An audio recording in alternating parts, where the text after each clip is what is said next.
Building out of the back to attack from wide spaces. Setup begins with one full-size goal in the field broken into 5 zones: a building zone, a receiving zone, 2 wide channels, and a finishing zone. Red team is in possession of the ball, looking to build out using our midfielders and the width, then creating a goal-scoring opportunity. We have 16 total players in this session, 10 on the attacking team and 6 on the defending team. It begins with a 4 versus 3 in the back, looking to build out into one of your midfielders in the receiving zone. It then becomes a 5v3 in the building zone whenever a midfielder checks in to support. The 6 and 8 are active in the receiving zone on the field, where one of them must be present at all times.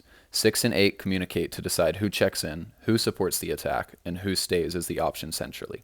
Only one defender, blue, is allowed to pressure in the receiving zone.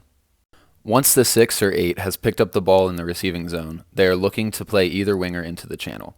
Winger then looks to get cross into middle for attacking players. Once the ball is played into the receiving zone or wide channels, it is expected for one of the blue players to recover. Red players can send the 6 or 8 forward into the finishing zone to support the attack. The opposite winger is always expected to make runs into the box.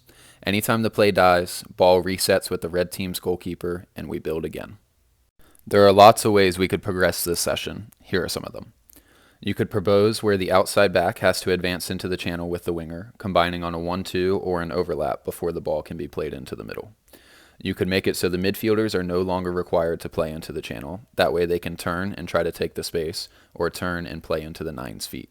You could remove the rules about pressuring in the receiving zone, allowing multiple players to pressure at a time. You could remove rules about which players are allowed to leave certain zones, making it a much more free-flowing game and seeing if the players have grasped the concept.